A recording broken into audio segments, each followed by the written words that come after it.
Ora bem, boa tarde. Aula de hoje. Vamos continuar a falar de funções, etc. Eu tinha dado um exercício para fazerem. Alguém fez?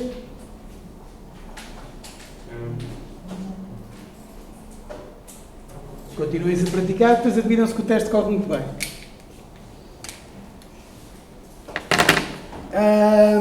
Portanto, isto é relativamente simples. Tínhamos de criar uma função que calcula o produto interno dos dois vetores que estão implícitos naquela lista de parâmetros. Portanto, isto na prática, usámos o def para definir a função, damos o nome .product, precisamos de 4 parâmetros correspondentes ao x e ao y de cada um dos vetores, portanto, neste caso vou chamar a esses parâmetros x1, y1, x2, y2. E o resultado, como é que se calcula o produto interno?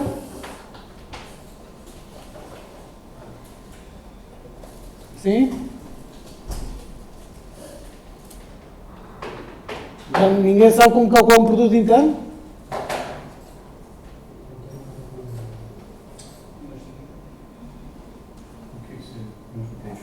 Hã? Como é que se calcula um produto interno?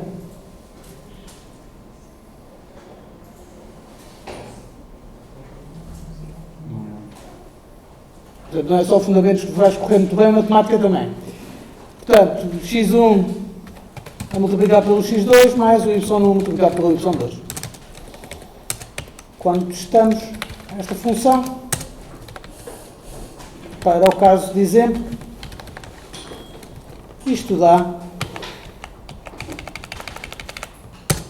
2.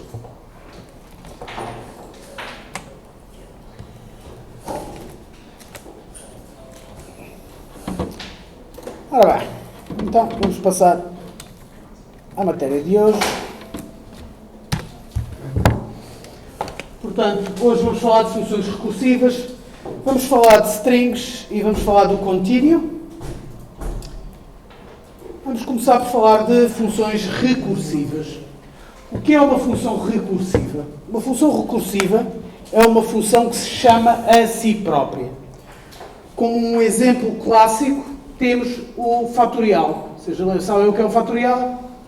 Pronto. Se o fatorial de n é igual ao n vezes n menos 1, vezes n menos 2 e por aí em diante, até vezes 1. Portanto, se tivermos o fatorial de 5, isto é igual a 5, igual a 5 vezes 4, vezes 3, vezes 2, vezes 1. Ok?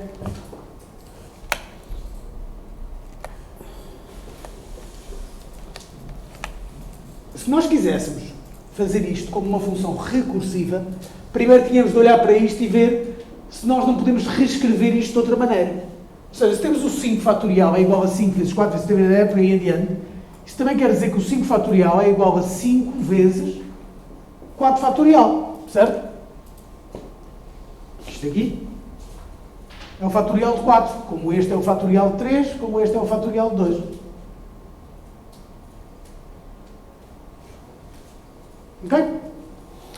Portanto, como é que nós poderíamos fazer uma função recursiva, ou seja, uma função que se chama a si própria, que calcula o fatorial? Basicamente, qualquer coisa deste género. Portanto, temos então aqui, esta é a parte importante para já. Portanto, o resultado vai ser igual ao número vezes o fatorial do número menos 1. Portanto, se isto for 5, isto é o fatorial de 4. Portanto, a função vai se chamar a ela própria. O que é que isto na prática vai ser quando nós tentamos executar isto? Portanto, se nós temos, como temos ali em baixo, fatorial de 5, no processo de calcular o fatorial de 5, nós vamos aqui, ora bem, fatorial de 5, o n é igual a 5, 5 é igual a 1? Não. Portanto, continuamos.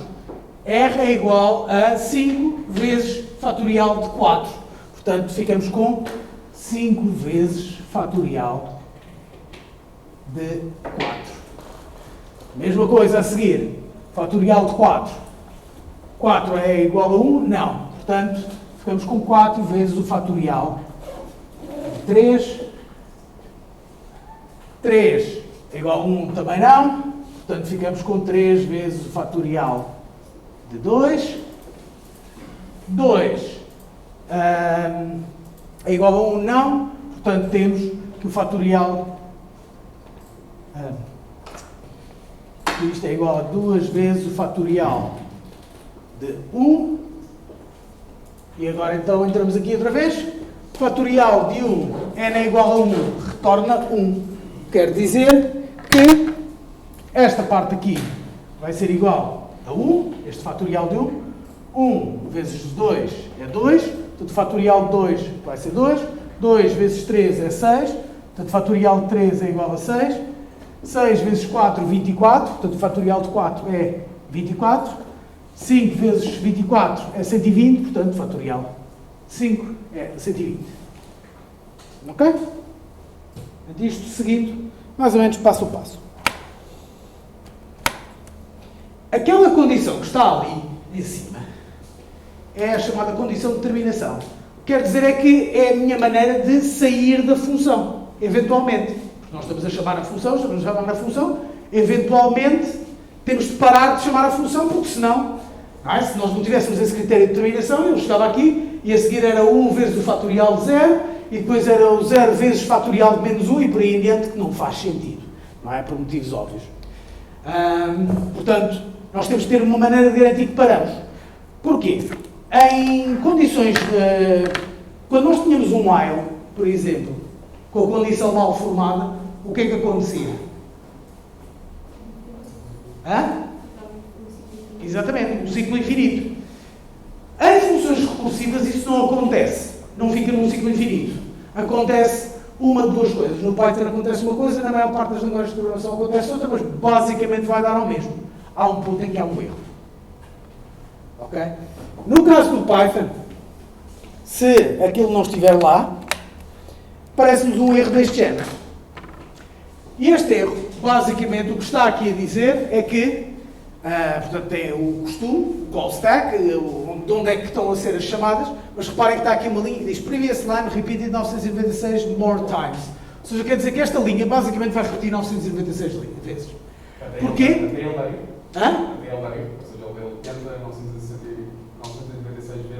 Ele tenta 1000. Ou seja, o maximum recursion depth é de 1000 no Python. É possível alterar esse valor, mas o que isso quer dizer em condições normais é que se estamos a fazer uma recursão com mais de 1000, é porque alguma coisa está a correr mal pelo meio. Isto não é 100% verdade, mas regra geral, e é por isso que o Python nos dá a hipótese de redefinir este limite. Isto é simplesmente uma simpatia que o Python nos faz. Portanto, recursion error, maximum recursion depth exceeded. Okay? O que é que está com... Agora, a pergunta, quando isto está mal, é simples de pensar porque é que o Python nos vai dar um erro. Mas eu disse-vos, por exemplo, noutras linguagens de programação, não é bem isto que acontece. Nas outras linguagens de programação, ele vai estourar mesmo a certa altura. Um erro a sério, ele não é detectado. E pode demorar horas a acontecer. Quando é que acontece? Quando arrebenta a memória. Quando deixamos de ter memória. Porquê que deixamos de ter memória? Vocês reparem. Cada vez que nós chamamos uma função, nós estamos a gastar memória. Ele é o cano de valores. Não é só o cano de valores. Há uma coisa, mesmo que a função não tenha variáveis nenhumas, seja só uma função que a única coisa que faz é chamar-se a ela própria, ou seja, não faz uma única conta, não tem uma única variável, mesmo assim ele vai estourar a memória. Porquê? Porque há uma coisa que não é possível não colocar na memória. Vamos olhar para essa coisa. Vamos imaginar que temos, para propósitos de exemplo, temos uma... desculpa, não é assim? Eu às vezes troco as linguagens de programação todas. Def XPTO. É uma função que não recebe parâmetros e a única coisa que faz é return XPTO. Portanto, A função mais estúpida do mundo, a única coisa que faz é chamar-se a ela própria ao infinito. Em Python, passado 1000, ele avisa. Numa linguagem como o C, o C++, C Sharp, etc., ele não vai avisar. Ele vai chegar a um ponto, pode demorar horas, dependendo da memória que vocês tenham no vosso computador e no swap file, etc. Mas vai chegar a um ponto em que ele vai dizer I just give up, não tenho memória, sou pior que o Chrome. E portanto, agora, aqui não há variáveis, não há nada. Então o que é que está a acontecer? Reparem que se este código, vamos transformar isto numa função normal. Qualquer coisa. Return 5 vezes 2 mais 3. Não interessa. Qualquer coisa. Esta função faz qualquer coisa. Aliás, nem precisa de fazer isto. Não nos interessa particularmente para o exemplo. Faz coisas. Ora, se eu tiver um pedaço de código e tiver aqui uma chamada ao XPTO, depois tenho mais código, depois tenho aqui outra chamada ao XPTO e mais código, por exemplo. Quando eu chamo o XPTO, ele vai aqui, vai correr este código todo e vai chegar ao fim da função. Como é que ele sabe que tem de voltar para aqui?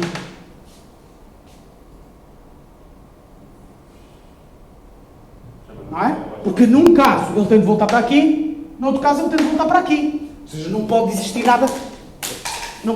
nada que esteja lá martelado no código. Ele tem de saber de onde é que veio para saber que deve voltar para lá. Não interessa, o resultado é igual, mas eu estou a chamar a função duas vezes, dois sítios diferentes. Só que num dos casos, quando a função acaba de executar, ele tem de continuar aqui, e no outro caso ele tem de continuar aqui. Ele não volta para aqui. Portanto, vou aqui pôr o código de exemplo, que é mais fácil.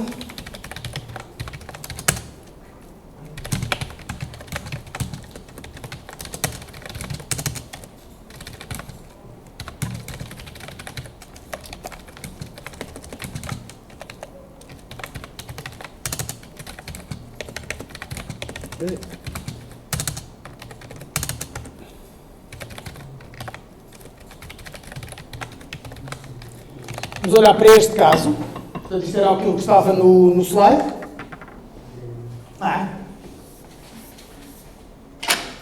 E eu vou pôr aqui.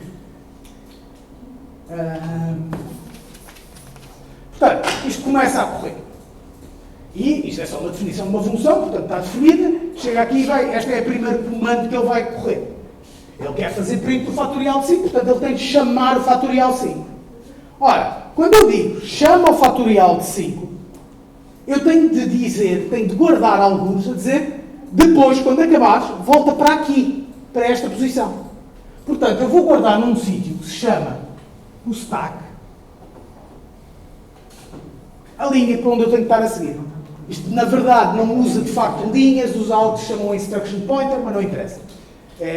Vai dar, para efeitos práticos, dá a mesma coisa. Portanto, eu tenho aqui o número da linha, para onde tenho de voltar. Depois ele vai começar a correr o código, começa a fazer isto, passa aqui pelo n igual a 1, não é? Aqui tal, chega aqui, fatorial, vou ter de chamar aqui o fatorial. Quando eu acabar de correr este fatorial especificamente, quer dizer que eu tenho de voltar aqui à linha 5.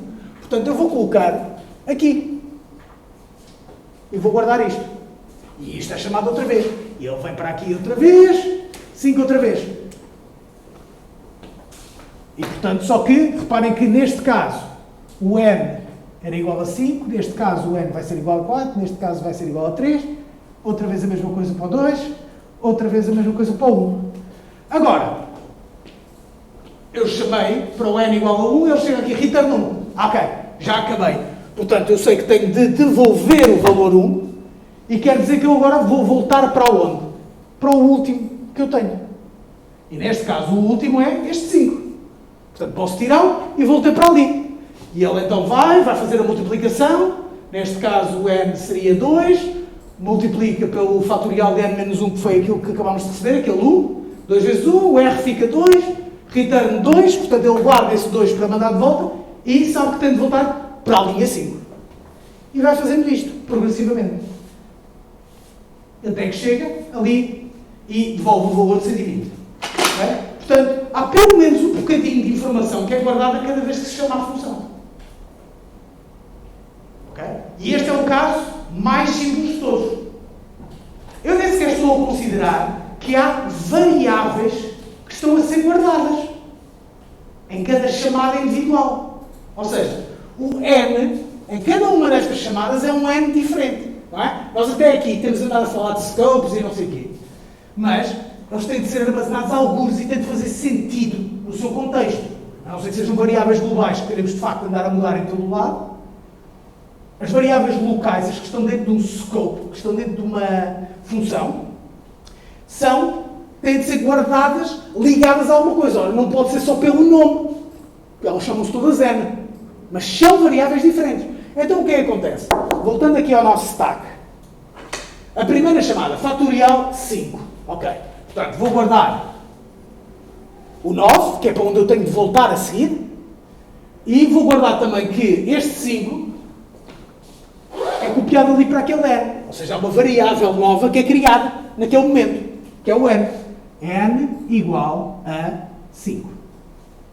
Okay? E isto é o resultado de uma chamada à função. Esta coisa toda junta, chama-se um stack frame. Okay? E então, o que é que acontece? Ok, vou fazer esta chamada. E voltamos aqui.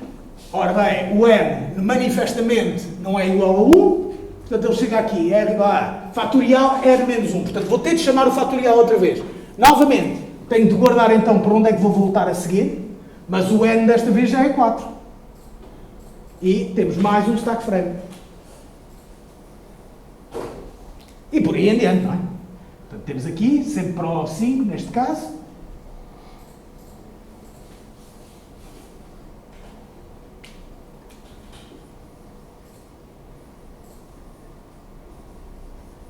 Ok? Bestial. Chegamos então aqui a esta última chamada. Era igual a 1, return 1. Ok. Então, return 1. Para onde é que eu tenho de voltar? Tenho de voltar para o 5, está aqui guardado. E agora, o que é que eu vou fazer com aquele 1? Aquele 1 vai ser colocado no stack. É para ele saber. E, portanto, temos aqui o retorno. Isto depois não é bem assim, há outras maneiras, mas vamos simplificar. O retorno é igual a 1. Foi aquilo que eu recebi. Ok? E ele agora vai criar uma nova variável. R, que é igual a N vezes o fatorial de N menos 1. Ora, o N está aqui a 2. E aquele fatorial N menos 1 é aquele retorno que tínhamos recebido, entretanto. Portanto, ele basicamente vai acrescentar aqui uma nova variável que é igual a este 2 vezes este 1. 2. A seguir, return R. Portanto, ele vai ver, ok, qual é que é o R que eu tenho? É este 2. Portanto, novamente, sei que tenho de voltar para o 5 e tenho de pôr o retorno, vai ser igual ao R neste caso. Portanto, esta stack frame desaparece, o retorno vai ser igual a 2 e continuamos. R é igual a R, N, 3 vezes o retorno anterior, portanto o R vai ser igual a 6. Tenho logo a seguir, return R, vou agarrar neste R, passar ao seguinte, e isto desaparece. E a mesma coisa por aqui adiante. Portanto, retorno é 6, ele vai calcular o R, vai dar 24, e vai retornar para o antecessor. Portanto, sabe que, portanto, saímos aqui, retorno é igual a 24, o R vai ser 24 vezes 5, 120, e, ok, já chega, portanto o retorno vai ser igual a 120. Portanto, isto desaparece, fico só aqui com o retorno igual a 120. Ele está no stack porque existe sempre um elemento no stack que é tipo o inicial, onde isto começou. Eu não o representei ali, mas ele estaria lá. Ok? Portanto, estão a ver agora que com uma funçãozinha simples já tínhamos ali uma data de variáveiszinhas que estão a inchar o stack, a inchar o stack, a inchar o stack. Mas, na maioria das linguagens de programação, o stack, por motivos que têm a ver com performance, tem a ver com uma série de critérios, vocês depois vão ver isso melhor com o professor Nuno Fachada, acho eu, em LP1, se não estou em erro. O que acontece é que os stacks são coisas muito pequenas. Ou seja, vocês podem ter 8 GB no vosso computador. Mas o stack, se calhar, só tem, em algumas linguagens de programação, 4 megas, ou 6 megas, ou 8. Pronto. Isto não é 100% verdade, porque nos PCs, por natureza, o que costuma acontecer é que não se põem limites. Ou seja, trata-se o stack como se ele fosse infinito. Isto é, um PC normal, vocês têm os 8 megabytes de RAM, mas depois têm discos com fartura. Portanto, quando esgota a RAM, o que acontece é que existe algo que se chama page files, ou seja, são copiados, trocados da RAM para o disco, e quando for preciso vais buscar ao disco. Ou seja, efetivamente o vosso computador tem RAM que nunca mais acaba, porque tem a RAM e tem o disco todo. Isto é verdade em PCs, por exemplo, não é de todo verdade, por exemplo, em consolas ou em dispositivos mobile, em que são walled gardens. Ou seja, por exemplo, na PlayStation 4, se vocês fizerem uma aplicação do zero em PlayStation 4, ou seja, não usaram o Unity ou o Unreal, ou seja o que for, o stack by default da PlayStation 4 tem 4 KB. É de propósito. Isto é absolutamente insignificante. Portanto, a primeira coisa que se faz, regra geral, é dizer: olha, dá-me mais stack. Dá-me 10 GB, dá-me 16 GB. O que for. Porquê? Porque em consolas, regra geral, como o disco não pode ser usado como swap file, porque, em primeiro lugar, os discos das consolas, sem falar destas novas consolas, mas os discos das consolas são, regra geral, lentos. Não é tanto o disco em si, mas o bandwidth, ou seja, aquilo que liga o disco com o resto dos componentes, com o RAM e com o CPU. Portanto, de regra geral, os discos são feitos para ser lentos e, portanto, eles não usam o disco como swap file, como espaço de armazenamento. Quer dizer que tem stacks muito pequenos. E, portanto, o que acontece numa consola, e mesmo num PC, se vocês deixarem tempo suficiente, aquela função há bocado de XPTO que se chamava XPTO, ele é capaz de demorar várias horas, mas eventualmente vai estourar. E vai estourar com um erro um bocadinho diferente. Enquanto no Python ele dá aquele erro de Maximum Recursion Depth Exceeded, isto é ele a ser simpático, é ele a ser preemptivo. Isto é, isto provavelmente não vai correr bem, portanto, aviso-te já que isto vai acontecer. Nas outras linguagens de programação, aquilo estoura mesmo. Rebenta a série com um erro que se chama Stack Overflow. Ele a mim, eu passei agora, que ele estava a dar feedback nano. Hã? Estava a dar feedback nano. Return nano? Sim, ele estava a mandar aquele que eu inicio o código que eu digo nano.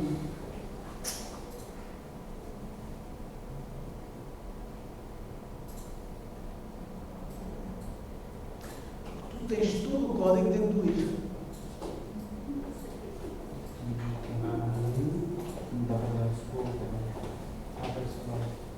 Portanto, este erro, normalmente, na maior parte das linguagens de programação, é chamado de um Stack Overflow. E mesmo quando normalmente se está a falar em Python, é raro alguém chamar aquilo um erro de Maximum Recursion Depth Exceeded.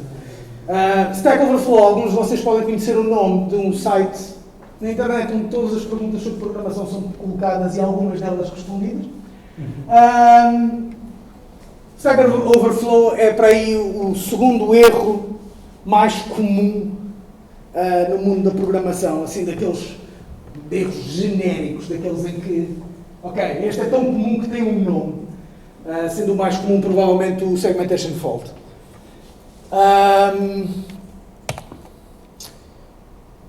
Portanto, isto foi o que eu já expliquei. Ok, dúvidas acerca disto? O stack, só para vocês saberem, por curiosidade, vocês vão-me falar mais sobre isto, o professor Fachada vai falar destas coisas com mais detalhe, porque em certas linguagens de programação isto é mais relevante compreender-se. Aqui interessa-me que vocês percebam que isto pode dar problemas. Noutras linguagens de programação isso também é importante perceber, porque há considerações a ter-se quando se faz certo tipo de código. O reverso da medalha, ou seja, aquilo que não é stack, é algo que se chama heap. Há mais tipos de memória que têm a ver com certos detalhes de utilização, mas, regra geral, ou são considerados subsets daquilo, ou é tipo, ou a explicação parte por isto é tipo heap, mas qualquer coisa. Portanto, basicamente, stack e heap são os dois tipos de memórias. O heap normalmente é a memória global do vosso computador, enquanto o stack é uma memória que é mais usada para o programa correr em si, que é necessário para o programa correr, e não dos dados que vocês estão a processar. O stack e heap, depois prestem bastante atenção quando o professor Fachada vos falar sobre isso, porque isso é tipo a pergunta de entrevista de emprego para videojogos número, diria 3. Qual é que é a diferença entre stack e heap? Ainda continuam a usar essa? É um clássico. Eu acho que já para esta altura já é porque é mesmo tradição. Pronto. Seja como for, o importante na recursão é o stack. Ora, então agora vamos fazer um pequeno interlúdio antes de voltarmos às funções com recursão. E esse interlúdio é o quê? Vamos falar sobre a sequência de Fibonacci. A sequência de Fibonacci é uma sequência de números, da mesma forma como o fatorial estava definido como sendo, portanto, da mesma forma como o fatorial de n, podíamos defini-lo como sendo n vezes o fatorial de n menos 1, a sequência de Fibonacci está definido como sendo a soma dos dois últimos elementos da sequência. Ou seja, 0 mais 1 é 1, 1 mais 1 é 2, 2 mais 1 é 3, 3 mais 2 é 5, 5 mais 3 é 8, por aí em diante. É sempre a soma dos dois últimos elementos. E vocês diriam, ok, está bem, sure. Mas o que é a sequência de Fibonacci? Why should I care? Pronto. E quem vos vai explicar isto é este cavalheiro que sabe explicar isso melhor ou de forma mais interessante do que eu. Portanto, vamos agora recorrer ao audiovisual.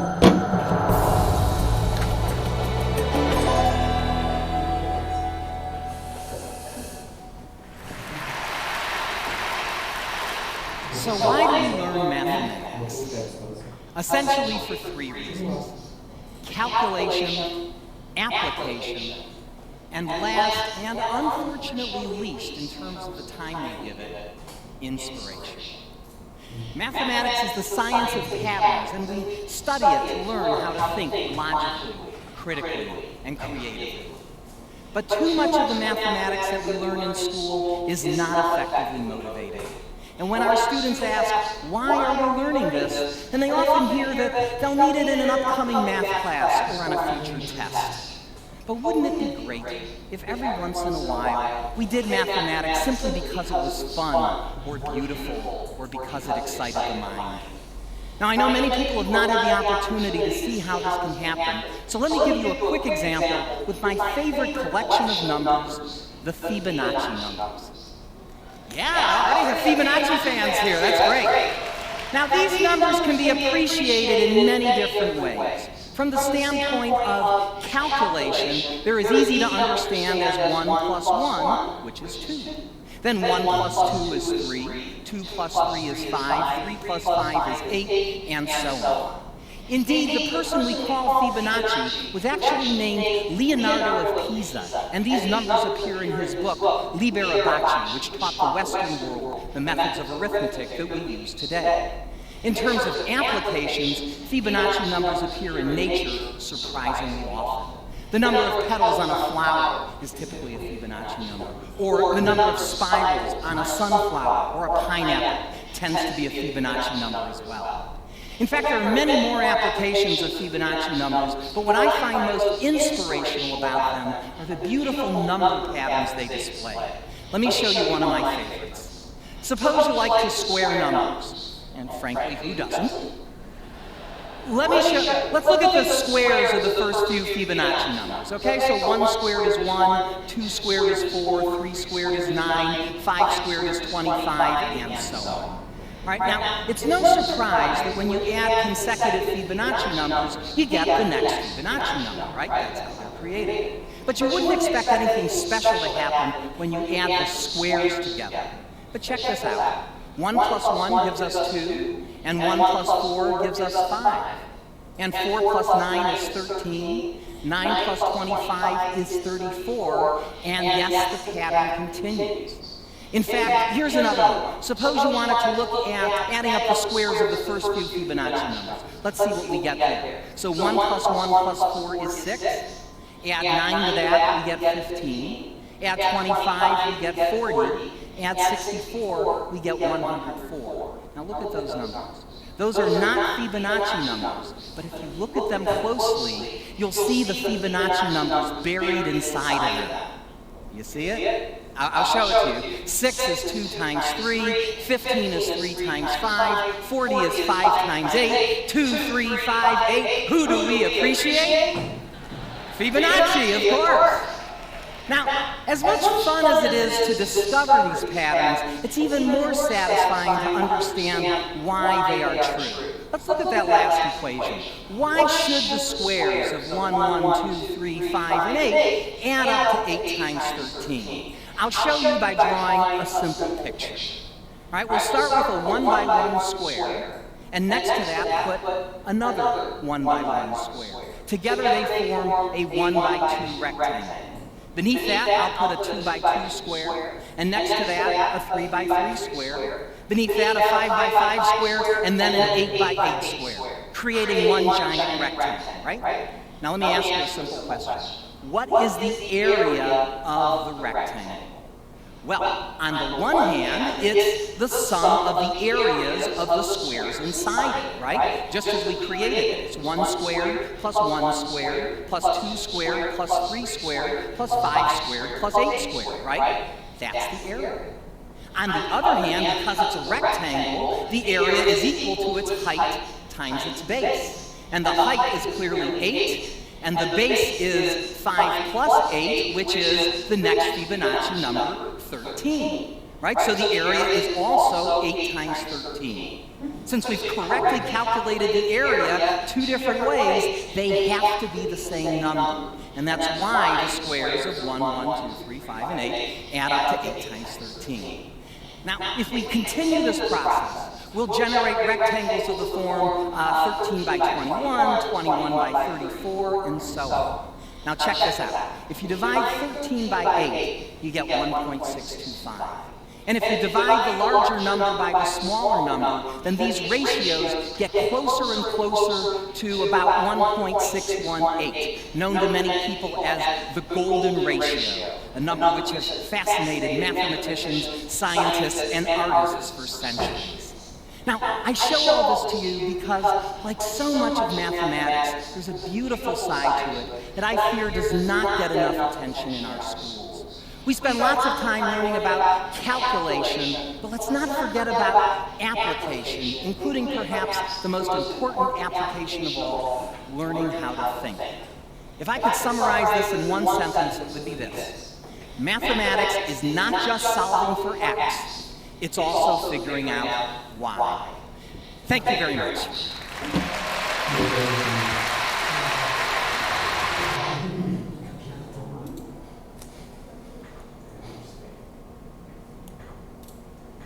Testes.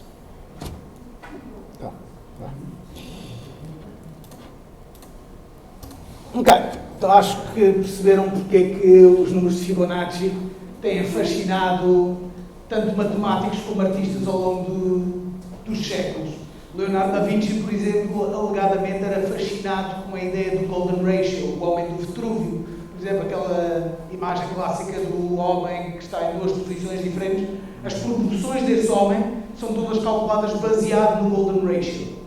Mais, se vocês forem ver mais de metade dos sites que vocês visitam todos os dias, se vocês começarem a analisar as proporções das várias caixas e elementos que constituem o site, vocês vão encontrar o Golden Ratio com muita frequência. Okay? Agora, obviamente que um bom cientista vai-vos dizer que não sabemos qual é que é a causa e o efeito. Isto é, isto tão depressa pode ser, é de facto qualquer coisa fascinante no 1.68033, etc., que é fascinante e que nós, seres humanos, sentimos uma ligação com o divino através desse número, ou simplesmente foi tão usado ao longo dos anos, porque havia pessoas que estavam fascinadas com aquele número, que acabou por se tornar a força motriz para aquilo que nós dizemos que é bonito ou que tem as proporções corretas. Okay? Da mesma forma como os critérios de beleza mudaram ao longo dos séculos, isto provavelmente pode ser algo que simplesmente está no imaginário coletivo.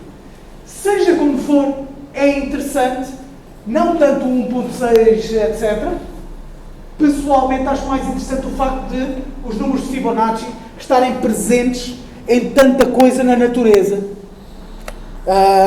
Nomeadamente, por exemplo, as espirais de um cato, acho que isto é um cato, o número de elementos por cada volta vai aumentando na sequência de Fibonacci. Por exemplo, isto, alguém sabe o que isto é? Hã? Não. Isto é um fungo em microscópio, mas também é um brócolo. Okay? Se usarem uma magnificação de um brócolo, vocês vão ver isto. Se vocês fizerem mais magnificação em cima de um certo fungo, vão ver isto também. Isto é, temos duas coisas que em escalas completamente distintas têm o mesmo tipo de padrões e que vão redundar em Fibonacci. O que eu não percebo é porque aquela planta, neste caso, é o número de Fibonacci. O quê? Porque aquela planta é o número de Fibonacci? Porque vai-se contando o número de plantas, o número de folhas que cada cato tem. Este aqui? O primeiro. Esse. Pá, basicamente é cada volta completa. Quando tu estás a seguir a espiral, não é? A espiral está a dar voltas. Não é? Se tu defines, se tiveres uma espiral qualquer, defines aqui um sítio qualquer, não interessa. Se fores contando quantas folhas é que estão ao longo de uma rotação até chegares outra vez ao ponto, é um número de Fibonacci, normalmente. Quer dizer que as outras folhas todas que estão em círculo, num círculo diferente, vai ser igual? Não vai ser igual, vai ser maior, mas sempre na sequência de Fibonacci. Ou seja, se aqui tínhamos, por exemplo, 8, portanto, se daqui... não sei, estou aqui a desenhar isto. Se tivermos aqui 8, quer dizer que neste anel aqui vamos ter 13.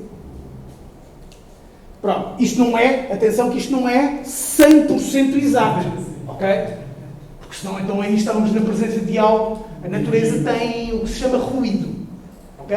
Mas anda sempre, muitas coisas naturais andam muito à volta disto. Ou seja, se calhar há umas plantas que têm 9, outras que têm 7, mas andam sempre ali, relativamente perto, aliás, tanto que, por exemplo, em geração procedimental de conteúdo, plantas, etc., existem imensos softwares para fazer isso. Normalmente, em vez de escolher um número aleatório e dizer o número de divisões de uma árvore é entre 2 e 8. Em vez de ser assim e ser igual para todos, não, escolhem só os números de Fibonacci aí. Vai dar um aspecto mais natural. Por exemplo, árvores também, vocês veem obviamente a imensa exceção, mas vocês vão ver quando uma árvore diverge, normalmente ou é em 2, ou é em 3, ou é em 5. Vocês muito raramente vão ver um ramo a abrir em 4.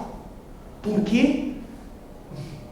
A explicação científica por trás disto tem normalmente a ver com gradientes de energia, etc, etc. Ou seja, nós sabemos porquê que aquilo acontece. Porquê que isso há de ter uma relação com os números de Fibonacci? Isso é que já não sabemos. Não é? Pode não ter relação. Pode ser um facto de nós, seres humanos, adorarmos encontrar padrões em tudo. Ou seja, aquilo em que nós encontramos padrão, dizemos, isto é uma sequência de Fibonacci. E se por acaso encontrarmos uma coisa que não faz isso, dizemos, este não faz Fibonacci, mas também não interessa aí. Não é? Portanto, existe aqui um efeito de bias. Aliás, para quem esteja interessado um dia, se calhar, em seguir uma carreira científica, vão ver que uma das coisas mais irritantes que existe em ciência é quando nos obrigam a ter provas de tudo, que é uma chatice. Ou seja, um cientista não pode dizer isto é tudo Fibonacci. O cientista tem de dizer, nestes casos isto é Fibonacci, nestes casos não sabemos porquê, não é. Que é uma chatice. Perde o impacto, não tem aquele impacto. Faz sentido. Claro, tem de ser, porque senão... No fundo, eu acredito que alguns dos microscópios de algumas zonas desse brócolis não vão ser iguais a outras zonas. Claro que não. Mas pronto, continuando. Agora que fizemos este pequeno interlúdio e toda a gente adora números de Fibonacci, agora vou fazer-vos odiar os números de Fibonacci outra vez. E vamos fazer vocês vão fazer um pequeno exercício, que é fazer uma função recursiva para calcular o enésimo número de Fibonacci.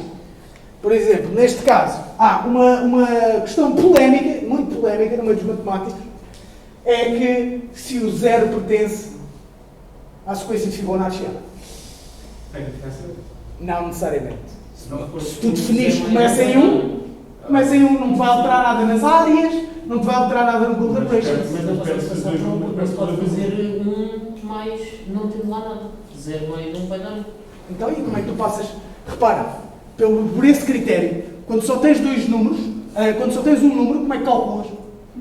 Usas a mesma regra. Mas eu acho que eles começam sempre com os primeiros números binários, sério. Não necessariamente, não precisas. Ok? Isto são regras.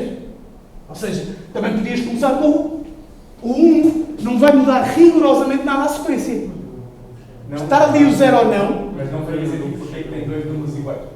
Hã? E o que tem dois números iguais? Continua a ter dois números iguais lá porque está o 0. Sim, mas faz sentido o porquê do próximo número ser igual a 1. Os números de Fibonacci não estão definidos no seu início, estão definidos ao longo da sequência. São as sequências. Mas se for ao longo. Portanto, isto é assunto de discussão. Eu consigo arranjar argumentos bestiais de um lado e do outro. Uns é porque o conjunto de números naturais, se vocês se lembram disso do secundário, começam no 1, não no 0. Isso é a diferença entre o N e o N0. Não sei se vocês se lembram disto. Não é? Pronto, e há argumentos de uma maneira ou de outra. O que é facto é que o 0 verdadeiramente na sequência de Fibonacci não muda nada. As áreas continuam a ser o que são, o Golden Ratio continua a ser o que é, nada altera. Neste caso particular, por nenhum motivo em especial, eu incluí o 0.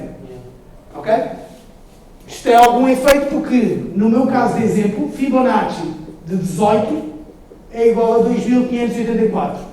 Se eu não incluir o 0, é igual a 4000 e qualquer coisa, que é o número seguinte.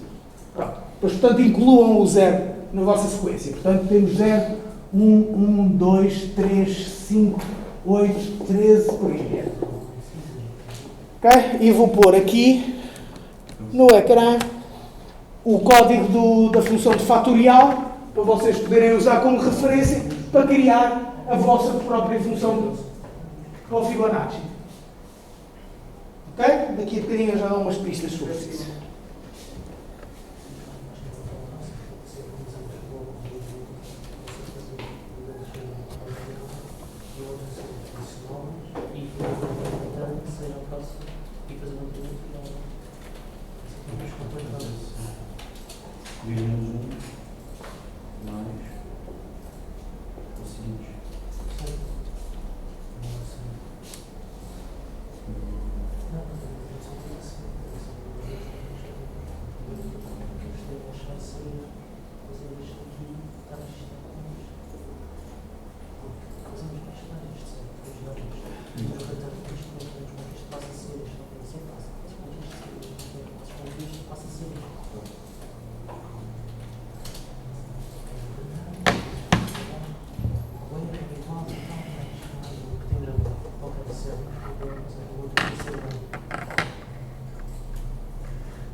Não tem exatamente a função.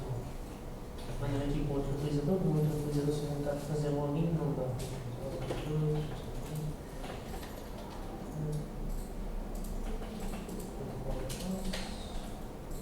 Digamos que não existe. Já tentei meter o A maiúsculo, tirar o A, não deu para nenhum, ele já tentou o dele também não deu. Se estamos também certo, sequer. Acho que não, porque quando se tenta entrar primeiro, ele manda para o Windows e diz que precisas alterar a palavra passe. E o outro está pior ainda. O password, o user e password é aluno. Não, a aula não é isso. Não, mas direto, mas A resolução toda narrada.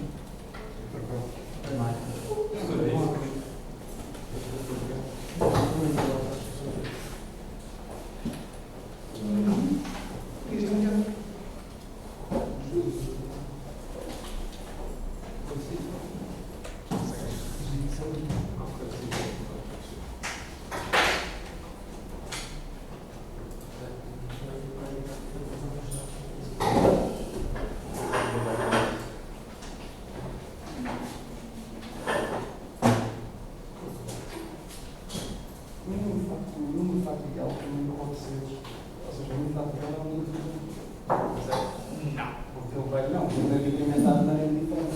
Hã? Temos a incrementar de maneira diferente. Não, o que tu queres dizer é que o fatorial pode ser encarado como uma sequência. Sim.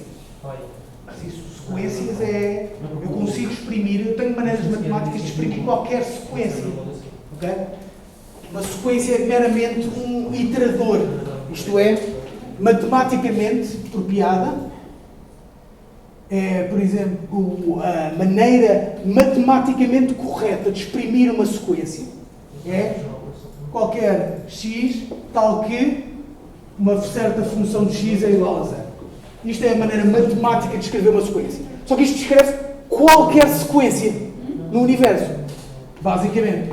E a maior parte das sequências que nós estamos interessados são estas sequências incrementais, em que nós definimos, por exemplo, no caso do fatorial, vamos definir que o fatorial de 0 é 1 e depois o fatorial de n é igual ao n vezes o fatorial de n menos 1.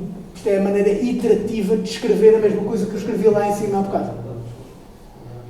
Tu podes escrever qualquer sequência desta maneira. E existem algumas sequências que são muito estranhas. Por exemplo, aliás, existe uma série de princípios matemáticos que eu não vou, nem sequer vou abordar, nós não vamos abordar em matemática, que são as séries de Taylor, por exemplo, que podem aproximar qualquer número. São qualquer coisa da forma de A sobre B levantado a 1 mais A0, B0, A1, B1 levantado a 2 mais A2, B2 levantado a 3. Aliás, isto é mais menos. E isto pode ser usado para aproximar coisas como o π. São sequências. Existem outras engraçadas.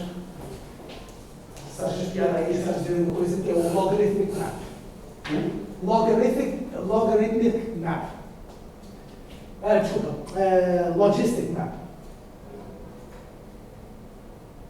Esse então é bastante... Dá um bocado de trabalho a perceber como é que aquilo é criado. Não é uma coisa tão simples como um Fibonacci, etc. Mas as consequências são muito interessantes. Outra coisa que, por exemplo, pode ser descrita desta forma é a Mandelbrot, da Mandelbrot set, que é... Aliás, ele no vídeo usou isso como imagem de fundo ali numa parte.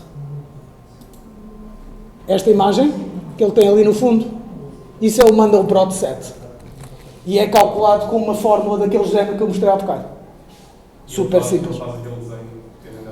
Aquele, basicamente, o que estás a ver quando vês uma visualização do Mandelbrot set, estás a ver um zoom in de uma zona do Mandelbrot set e aquilo é colorido em função do número de vezes que a função passa num certo ponto. Aquilo é uma função que está sempre a passar nos mesmos pontos de forma infinita. Que cria... Quanto mais depois a seguir contas isso e usas isso para indexar uma cor e criar aquelas formas todas bonitas. Setor, está muito bom. Só que isto não me deu um comentário. Quando se abre, mostra que fica assim. E se fizer um cancelar, vai parar ao outro utilizador.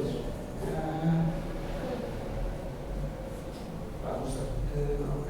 As pessoas já terem configurado os computadores para este ano, mas estamos em dezembro, no final do ano ainda não. Portanto, mas é...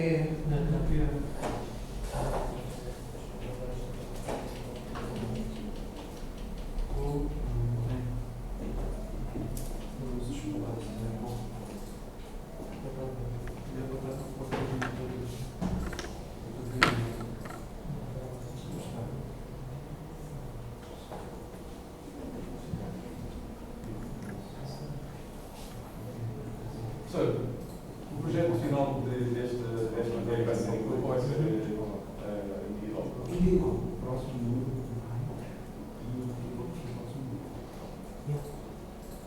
É difícil. É difícil. Eu tenho mais perguntas para corrigir o trabalho. É duro. Maneira de pessoas motivar. Pois. Mas eu vou fazer uma coisa que o Pedro Serra está a fazer, que é usar o reference ou pessoas começaram a fazer, usar réplica e fazer o senhor faz qualquer função, ele passa um resultado e nós temos que fazer com que o resultado passe da final. Eu sou programador eu sou professor de videojogos. Eu mando-vos fazer um jogo. Não dá propriamente para testar de forma automática.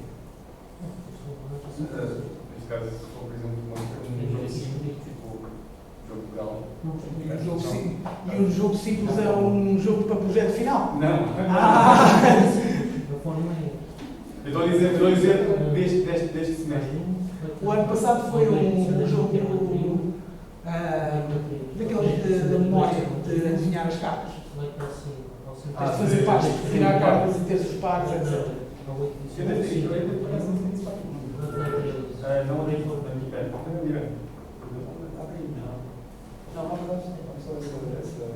Mas não é em Python, é em C. Essa aí, está em uma caixa. Isso.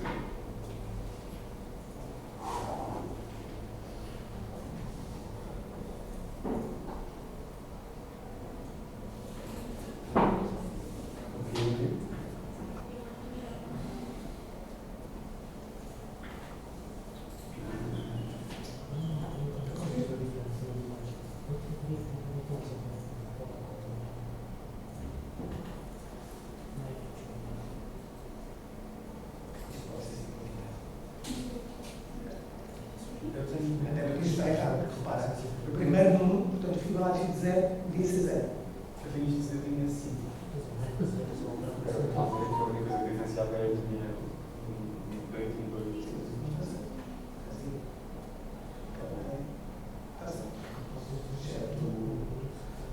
O número de sequência vai ficar com. Basicamente, estás a fazer com que a sequência de Fibonacci seja 1, 1, 2, 3, 5, 8, 13 e não 0, 1. Mas o resto é a questão de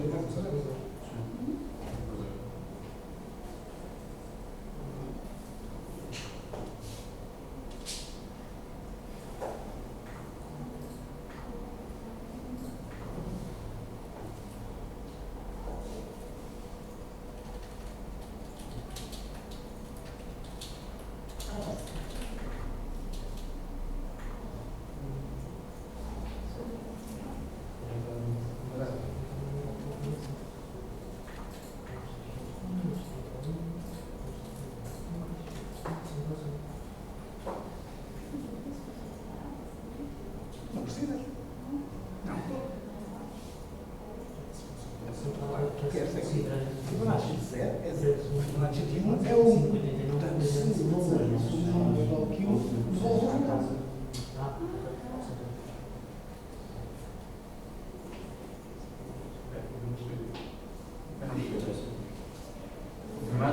Fibonacci é a implementação do número mais o número passado.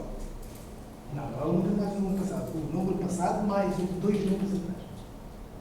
O número n, portanto, neste caso, por exemplo, o número 3 é 1, 2, 3, devia ser, portanto, é igual a 1 mais 1, que é igual a 2. Certo. Portanto, o próximo número vai ser o resultado dos dois números anteriores. Exatamente. Portanto, se tens Fibonacci de 0, tem de ser igual a 0. Fibonacci de 1 tem de ser igual a 1. E o resto é que é as somas atrás. Que é para impedir o existir de números negativos, etc.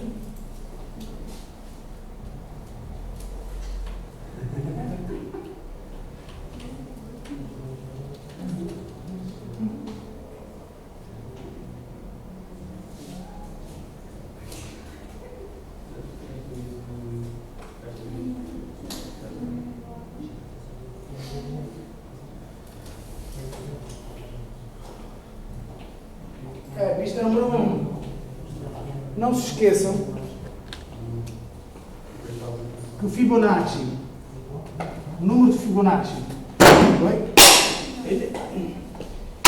o número de Fibonacci do número n é igual ao Fibonacci de n menos 2 mais Fibonacci de n menos 1. Ou seja, este número é igual a este mais este. Este número é igual a este mais este.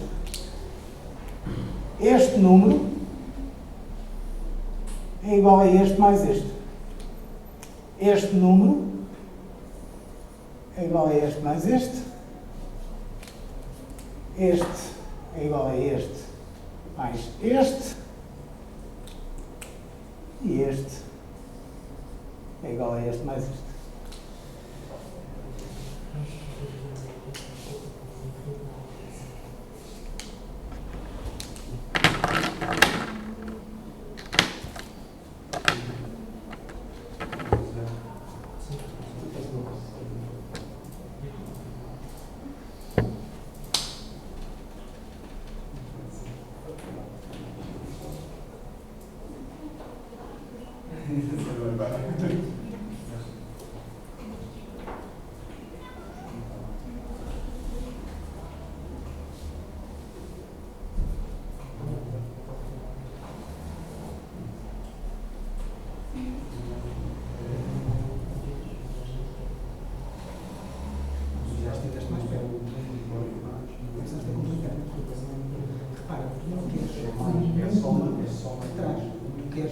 Fibonacci do número atrás. É um bocado diferente. Não é?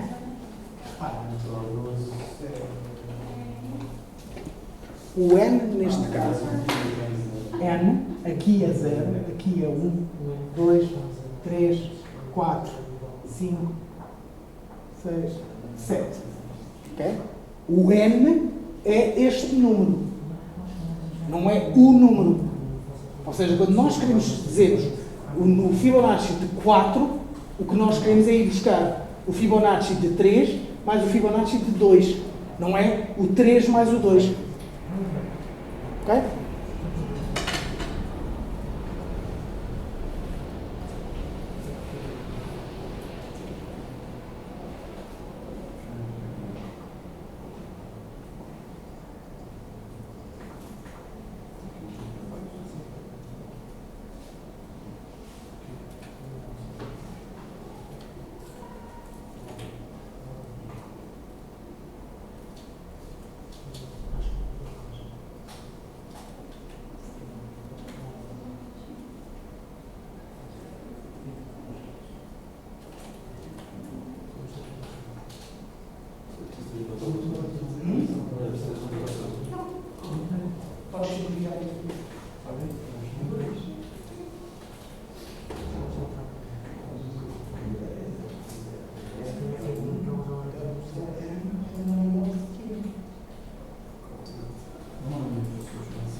E isso tem a vantagem de, se por acaso alguém resolver ser esperto, escrever Fibonacci de menos 1, isso continua a funcionar. Enquanto continhas e entra no número infinito.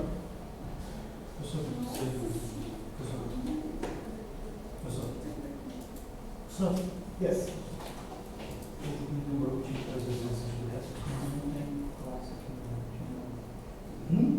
Tens o quê? Eu não estou na classe ou alguma coisa para fazer assim. Tens de mandar então um e-mail ao professor Fernando. Que eu não sei como é que eu configuro isso. E é o e-mail certo. Você não é porque eu tive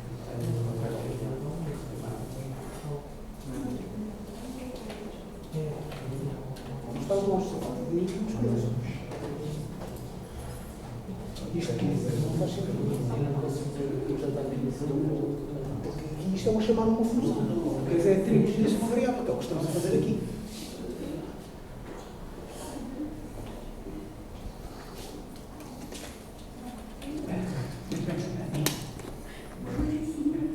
Então, é isso.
Okay. Uma função recursiva, quando se está a fazer uma função recursiva, tipicamente começa-se pelo corpo e depois é que se trata dos critérios de terminação. Portanto, se eu estou a fazer a função Fibonacci n, ora bem, o R vai ser igual ao Fibonacci de n menos 2 mais o Fibonacci de n menos 1. Os dois números atrás e um número atrás somado. Obviamente que isto funciona bem, por exemplo, quando queremos o quinto número. 1, 2, 3, 4. Quando queremos o quinto número, porque é, vai buscar o Fibonacci n menos 2, vai buscar este e aí vai calcular este. Mas, obviamente, quando eu estou aqui e quero o Fibonacci do número 0 ou o Fibonacci do número 1, eu não consigo ir 2 números atrás porque eles não estão aqui. Não é? Portanto, neste caso, eu tenho então de usar isto como critério de terminação. Qual é que é o critério de terminação? Ora, eu sei que o Fibonacci de 0 quero que seja igual a 0. Pelo menos foi como foi definido ali. Fibonacci de 0 é 0. E queremos que o Fibonacci de 1 é 1, pelo mesmo critério. Portanto, só preciso pôr aqui um if. Se o n for menor ou igual a 1, então retorna esse número.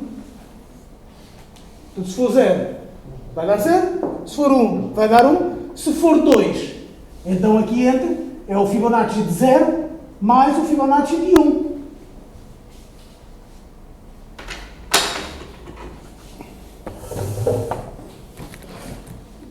Ok, agora pondo aqui.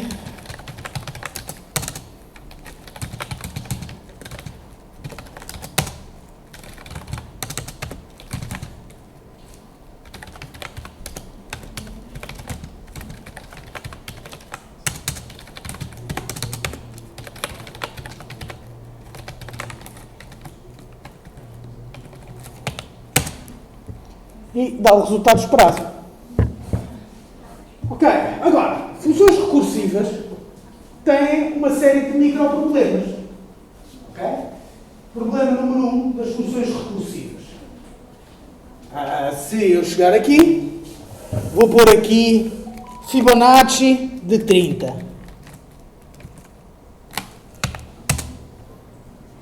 Viram o tempo que demorou? Vamos pôr o Fibonacci de 40. E vamos ficar aqui mesmo muito tempo. Okay? Regra geral, não é sempre, mas na maior parte dos casos, funções recursivas são muito mais lentas que o seu análogo sequencial ou iterativo. Ou seja, usar um for ou um while é mais eficiente do que usar uma função recursiva. E agora vamos perceber porquê, não é? Se vocês pensarem, olha, já acabou? Se vocês pensarem, eu para calcular o Fibonacci de 10, eu vou ter de calcular o Fibonacci de 8 e o Fibonacci de 9. E para calcular o Fibonacci de 8, eu vou ter de calcular o Fibonacci de 7 e o Fibonacci de 6. E para calcular o de 9, vou ter de calcular o Fibonacci de 8 e o Fibonacci de 7. Reparem que há aqui não sei quantos cálculos que são feitos múltiplas vezes. Se este número cresce, à medida que este número cresce, o número de Fibonacci que vamos ter de calcular duplica. Ou seja, eu para calcular o Fibonacci de 10 preciso fazer x comparações, para calcular o Fibonacci de 11 tenho de fazer 2 vezes mais esse x. Por aí em diante. Portanto, quando entramos ali naqueles números maiorzitos, 40, etc., isto de repente é uma quantidade absurda de comandos. Okay? Portanto, isto é, funções recursivas, regra geral, são muito mais eficientes, obrigam a mais cálculos, a própria chamada a uma função tem um custo a nível de performance, portanto, normalmente não é desejável, etc. E então perguntarão vocês, mas então porquê que é que estamos a aprender funções recursivas se elas são tão más? Vários motivos. Em primeiro lugar, tipicamente, um axioma que diz que premature optimization is the root of all evil. Okay? Normalmente, funções recursivas são mais simples. O código de uma função recursiva é mais simples. E, regra geral, é preferível ter primeiro a funcionalidade e depois fazer a otimização. Ok? Esta é a primeira condição. A segunda é que, às vezes, nem sequer vale a pena fazer a otimização. Pode, por exemplo, no caso do fatorial, não vale a pena, para a maior parte dos casos, o fatorial é rápido o suficiente. O Fibonacci é que é particularmente mau, em termos de performance. Portanto, É um cálculo muito grande. não é só por ser um cálculo muito grande. O fatorial também multiplica números muito grandes. Só que, no fatorial, o que temos é, por exemplo, o fatorial de 10, precisa de calcular o fatorial de 9. É sempre só um. Este aqui duplica. Cada chamada vai ter de fazer duas. Portanto, duplica o número de chamadas. Que é muito mais grave. Obviamente há maneiras de dar a volta a isto, mas não interessam para já. Mas, por exemplo, eu podia calcular, vamos chamar a isto Fibonacci recursivo. E agora vou fazer aqui uma versão que é o Fibonacci iterativo. Para fazer o Fibonacci iterativo, eu vou ter de guardar duas variáveis.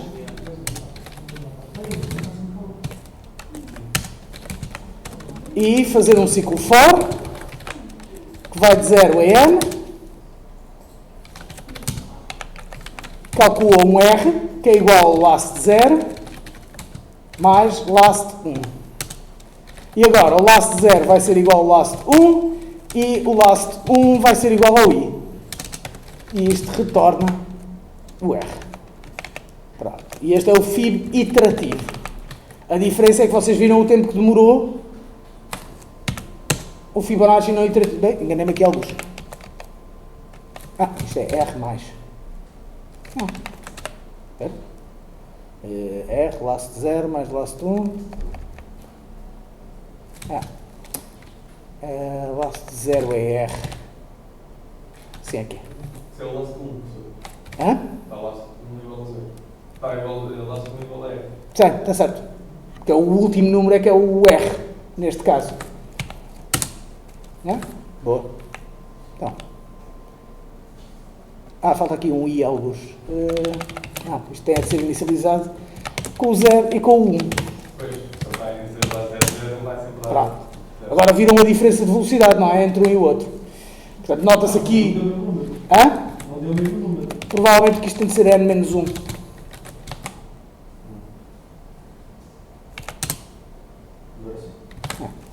Estava a correr mais uma vez. Portanto, viram a diferença de velocidade. Agora, é um código muito mais difícil de perceber. Sim, mas Claro. em termos de funcionalidade é bem melhor. Não, em termos de funcionalidade é igual. Em termos de performance é melhor. Agora, não menosprezem o valor de legibilidade. Se for uma função que não é usada muitas vezes, é preferível que ela seja mais legível. Porque garante que se a função não se chamasse fib-in, chamasse getNextNumber, e vocês dessem este pedaço de código a alguém, essa pessoa ia se ver aflita para perceber que ali estávamos a calcular os números de Fibonacci. Enquanto que se eu desse esta função e chamasse getNextNumber, facilmente a pessoa chegava lá. Ou seja, é uma questão de legibilidade. Mas não é esse o motivo pelo qual se deve usar funções recursivas, ok? Como eu vos disse, no caso, nestas expressões matemáticas de sequências, regra geral, uma função iterativa é melhor. Okay? Isto são bons exemplos para mostrar como é que funciona. Então, para que é que servem funções recursivas? Porque há certas coisas que é, não digo impossível, nada é impossível, mas muito difícil de fazer com uma função iterativa. Por exemplo, vamos imaginar, não interessa como, exatamente, nós temos alguns uma estrutura. Uma estrutura em árvore.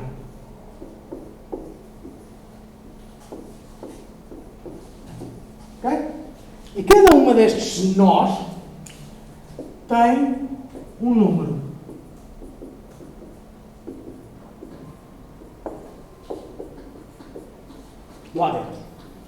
Não interessa o que é que estes números querem ou como é que isto é armazenado na memória. Interessa que temos uma estrutura em árvore. Ora, se nós quiséssemos procurar um certo número e dizer em que nó é que está, como é que fazíamos isso? Como é que nós procuramos um número aqui numa árvore?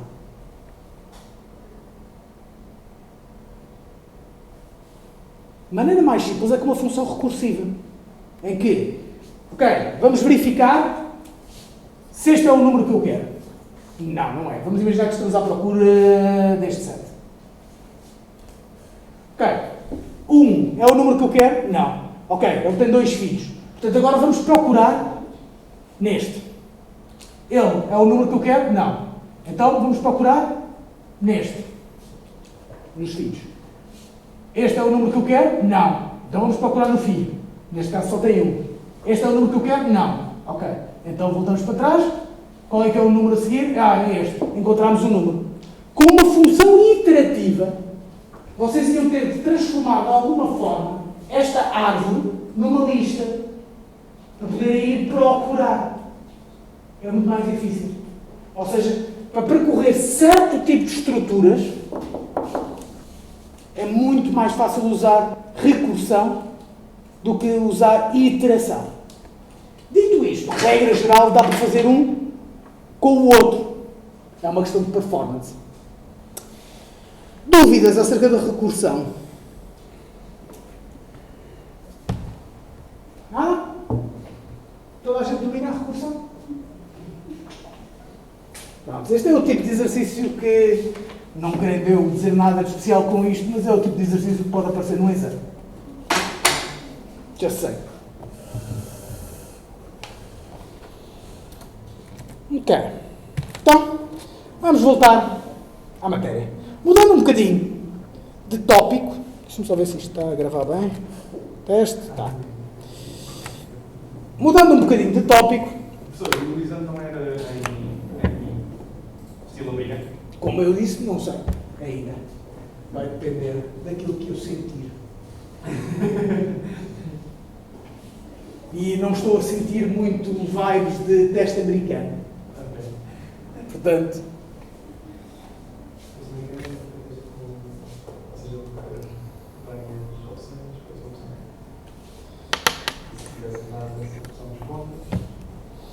ora bem, então continuando. Vamos falar mais um bocado de strings. Nós já falámos várias vezes acerca de strings, vamos só aprofundar um bocadinho mais. Ora, strings, como nós vimos, são pedaços de texto, não é? Neste caso temos então uma variável Walter, que vai ter o tipo string, que tem o texto Hello Walter. Okay? Nós podemos usar as aspas como maneira de delimitar a nossa string. Mas também podemos usar plicas. Tem de bater certo. Ou seja, se começamos com plicas, temos de acabar com plicas. Se começamos com aspas, temos de acabar com aspas. Ora bem, e porquê que temos duas maneiras? Porque vamos imaginar que nós queríamos pôr a seguinte frase. Yes, it isn't what he said. Ok? Se eu colocar isto aqui, eu, como comecei com plica, esta aspa não é considerada ao fim da frase. Portanto, posso usar uma aspa cá dentro. E, portanto, tem isto tudo. Só que vou ter aqui um problema. Está aqui uma plica.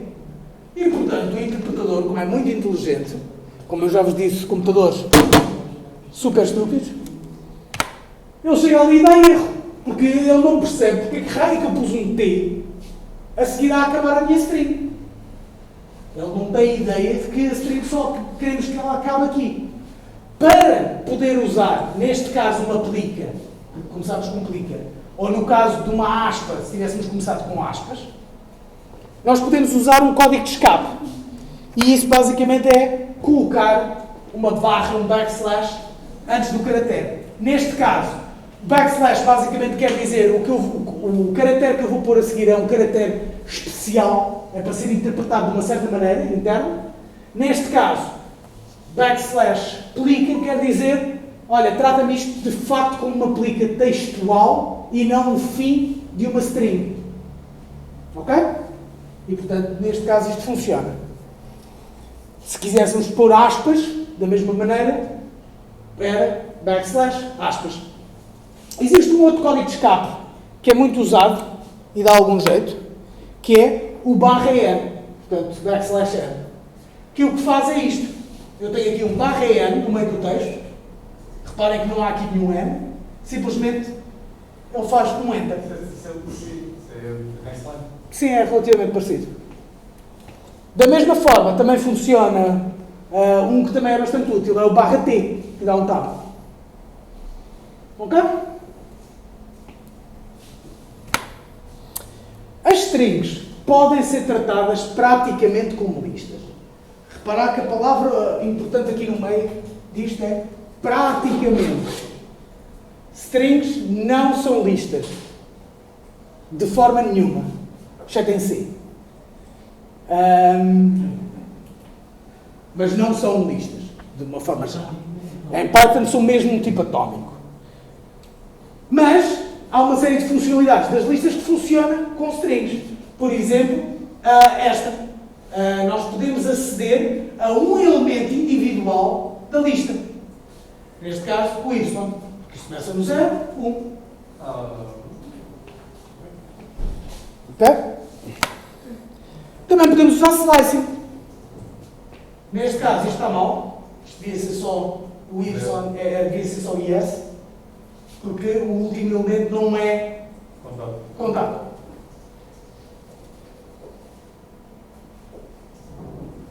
Um, dois, três, quatro.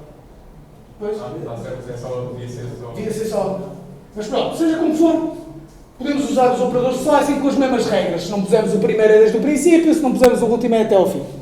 Também podemos usar números negativos, etc. Portanto, as mesmas regras que se aplicam ao slicing de arrays aplicam-se ao slicing de strings.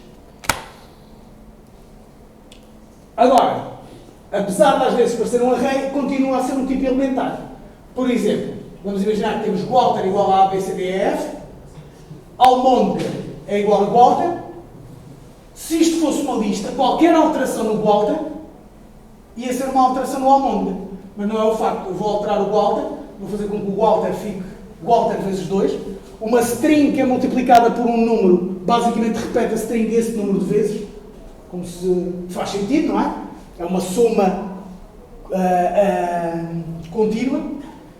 E se eu escrever o Walter e o Almôndega, se isto fossem listas, ficava com o mesmo resultado, mas, neste caso, eles são completamente distintos, de facto. Então não quer dizer que o Almôndega igual a Walter não está lá a fazer nada? Hã? O Almôndega igual a Walter não está a fazer nada? Está. Ele copiou o conteúdo do Almôndega, A, B, C, D, E, F, G, para o Almôndega. Ok. Sim. Portanto, não tinha nada... Não, estava a dizer em termos de alterar o Walter. Não. Outra limitação é que também não se pode alterar elementos individuais de um array. Como um array, aliás.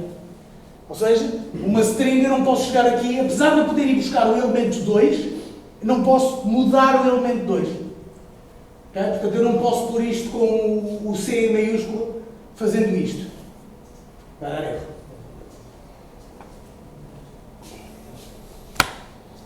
Portanto, se eu quisesse fazer isso, podia usar o slicing. Ou seja, ir buscar o AB, somar-lhe um C maiúsculo e depois somar-lhe o resto. Um bocado convoluto e tal, mas... Existem uma série de funções interessantes. Alguém podia encostar aí a porta? Está aqui uma luz, com calor. Encosta só, para deixar entrar ar, mas... Pelo menos é um bocadinho menos luz, que eu estou a ficar ofuscado cada vez que olho para aí. Se eu gostasse de luz e espaços abertos e ar, tipo, não tinha ido para a informática, certamente. Ora bem, existe uma série de funções interessantes que dão algum jeito.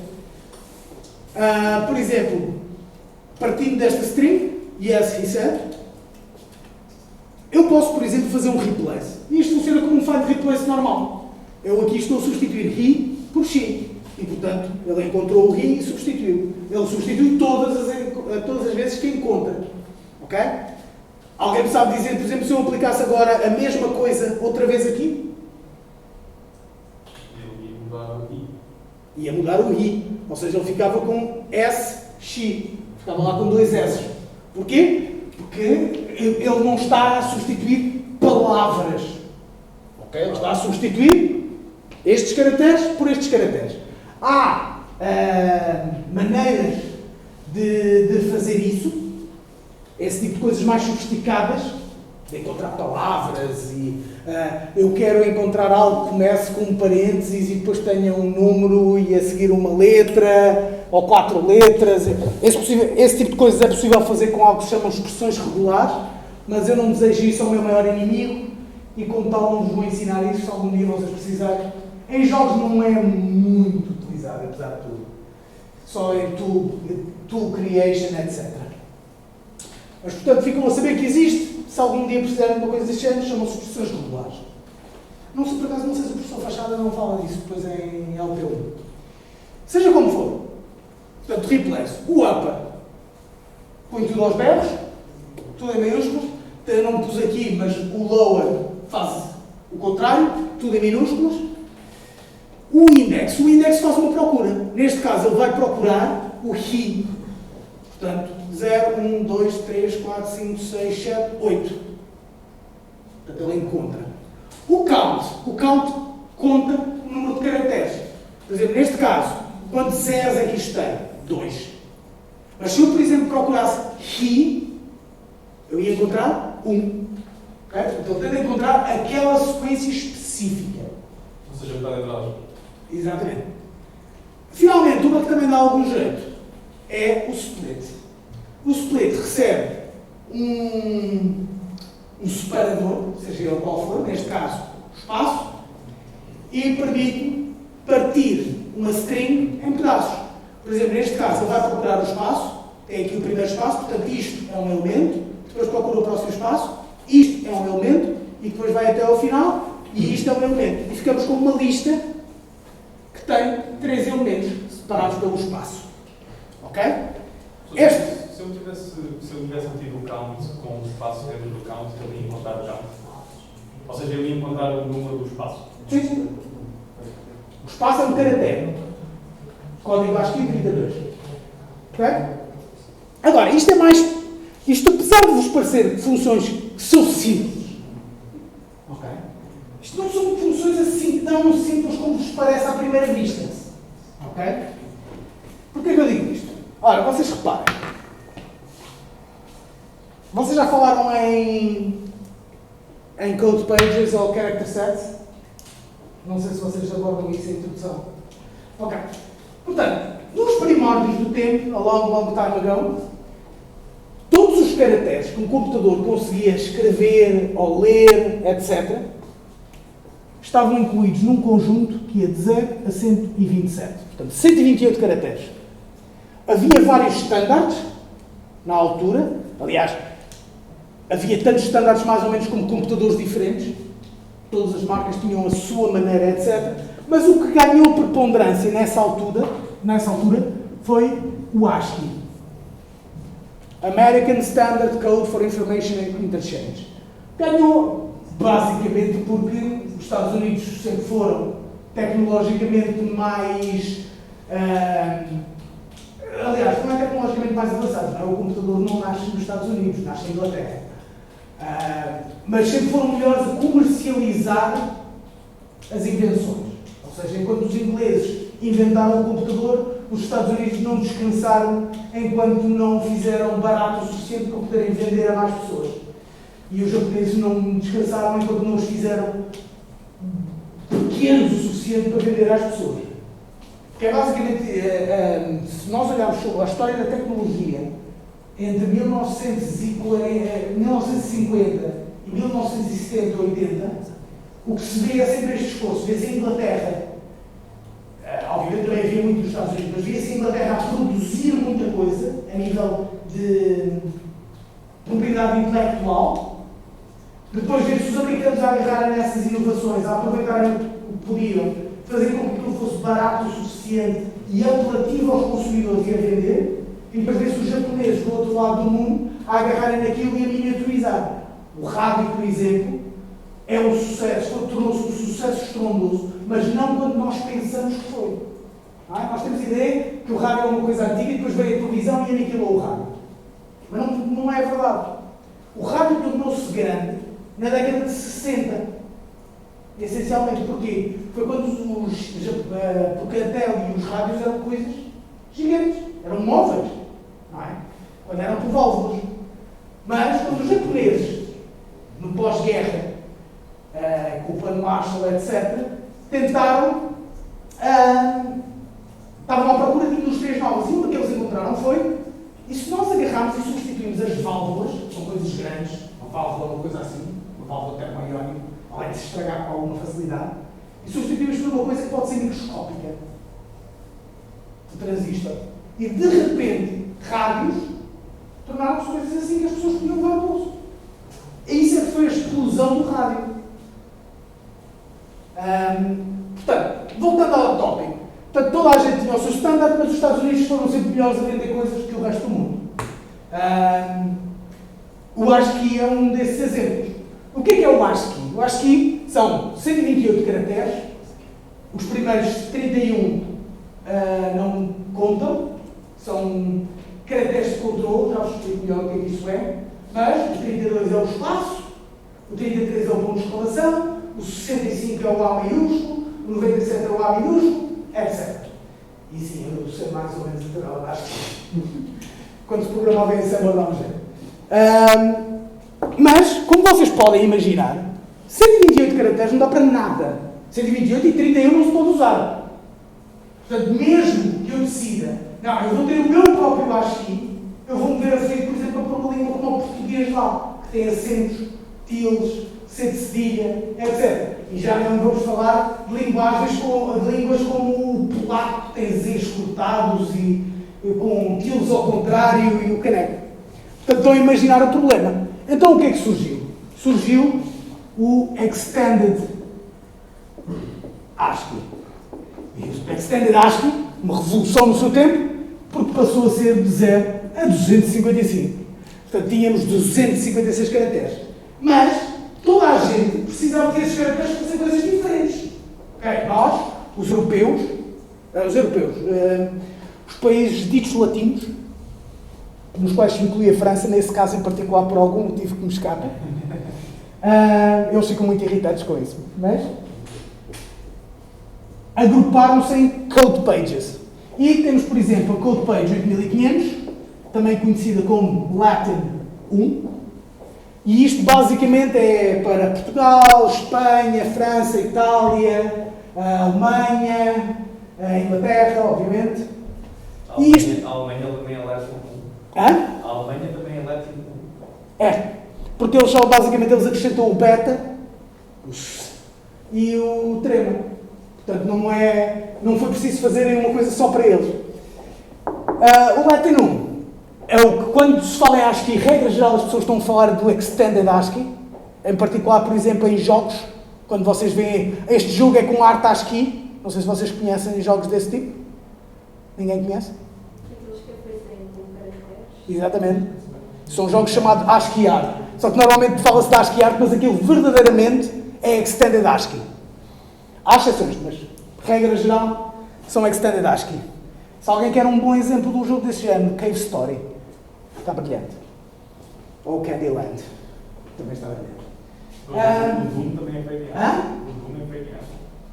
O qual, desculpa? Doom. Há versões do Doom a correr em ASCII, sim. Eu estava a ver isso. É fã. A gente já não tem uma cópia de gráfico. Pá, houve alguém que pôs o Doom a correr num daqueles testes de gravidez, portanto, há sempre um doido. Eu também vi acho que foi no Tamagotchi. Há sempre um doido, ok?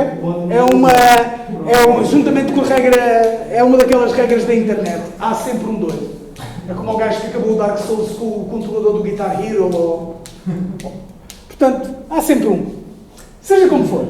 Code Page 8500, lá tem os acentos e não sei o quê, e funciona bem para estas línguas. Obviamente não funciona bem para o russo, ou para o grego, em que nós precisamos do alfa, beta, gama, delta, etc., ou os caracteres cirílicos. Portanto, eles têm a sua própria Code Page. Se a memória não me falha, isto são os números que são capazes de estar errados, porque, obviamente, não me vou lembrar disto de cor, mas O grego tem uma tabela só para eles. Agora, isto mesmo assim não foi o suficiente. Porque, continuamos a ter só 256 caracteres. Então o que é que fazemos com uma língua como o chinês? Que em chinês simplificado existem cerca de 40 mil caracteres. Temos um problema, não é? Houston, we have a problem. E não é nem de longe nem de perto a única. Aliás, a maior parte das línguas dessa zona do mundo, o coreano também tem sido à volta de 52 mil, o chinês tradicional acho que tem à volta de 80 mil. Obviamente que eu acho que ninguém decora aquilo tudo, aquilo são construídos uns a partir dos outros, mas o caractere tem de continuar a existir. E, portanto, isso tornou-se um problema. E, apesar de ter demorado muitos anos, e aqueles de nós que tiveram de andar a programar durante a década de 90 bem que se lixaram à pala disso, porque era muito difícil de encontrar terreno comum. Os standards, havia muitos standards, muita gente diferente, todos com as suas ideias de como é que isto devia ser. Hoje em dia, isto está tudo mais ou menos uniformizado. Portanto, neste momento, existe algo que é o UTF. E o UTF tem, basicamente, 3 variações, mas isto essencialmente vai dar tudo ao mesmo e são todos compatíveis entre eles. Ou seja, os caracteres que só existem em UTF-32, em UTF-32 existem caracteres que não existem no UTF-8, mas todos os caracteres que estão no UTF-8 também estão no UTF-32. Portanto, são subsets uns dos outros. O UTF é tão gigantesco em termos de número de caracteres que consegue ter todas as línguas do mundo. E não só as línguas, como eles tinham coisas de sobra, até emojis, que são codificados como UTF neste momento. Porquê? Porque é muito mais fixe mandar 3 bytes do que mandar uma imagem. E tudo aquilo que poupar dinheiro aos grandes conglomerados é agradecido. Portanto, o UTF tornou-se um standard gigante e neste momento é comum. Porquê é que eu estou a falar disto tudo? Porque é muito giro nós dizermos aqui o split e eu ponho ali um espaço e aquilo parte das coisas bem. O problema é que este espaço é muito giro, mas é o código 32. Os chineses, no chinês, por exemplo, eles não têm um espaço como hoje. Têm um espaço longo e um espaço curto. E usam os dois. Ou seja, quando eu carrego na barra de espaço num teclado chinês, tanto pode surgir um como o outro. A parte porreira é que, em princípio, a não ser que haja bugs, o Python sabe tratar estas coisas. Porquê? Porque ele vê ali espaço e sabe que, internamente, o que ele quer dizer é qualquer coisa que se comporte como um espaço. Ou seja, eu disse que o chinês, há cerca de 8 caracteres individuais no Unicode todo que têm o valor de espaço. Porque há detalhes regionais, etc., que podem ser importantes. No caso do chinês é o comprimento do espaço, mas há outros. E, por exemplo, uma função como o upper, vou passar tudo para maiúsculos. Alguém sabe o que é o maiúsculo do...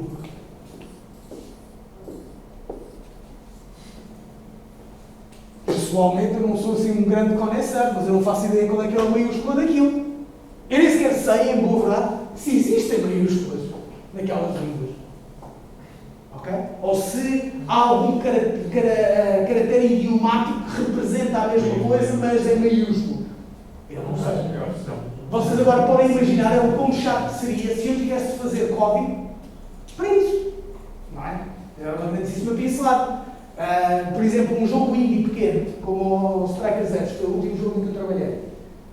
O jogo estava localizado em português, brasileiro, espanhol, inglês, obviamente, francês, alemão, italiano, coreano e chinês tradicional. E russo.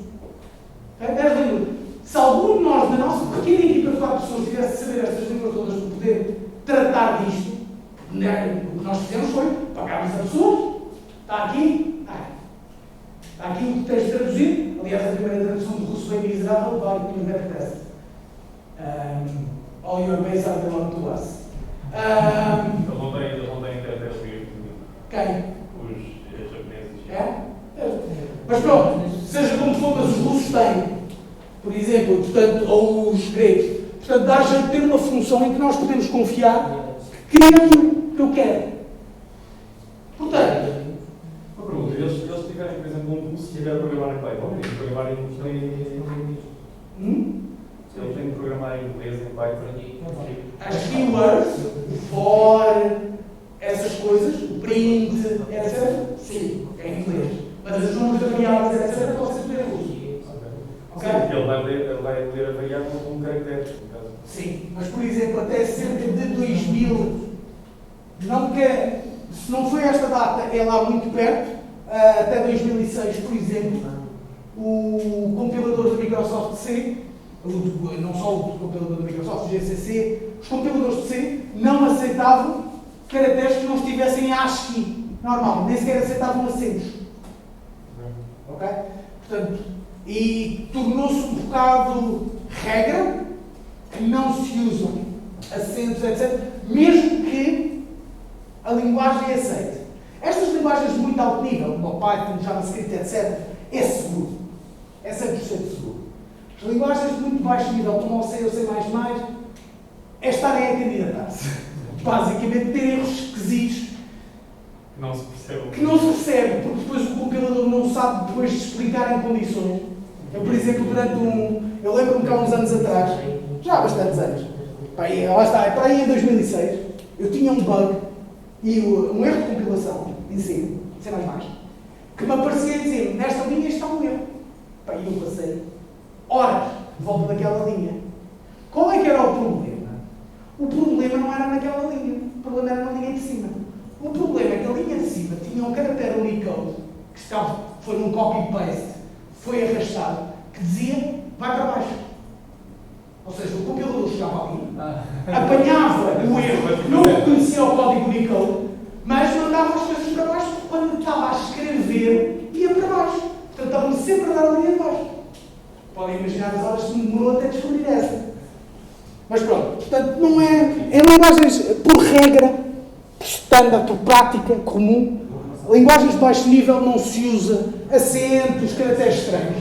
Linguagens de alto nível, aí usa-se à fartazana.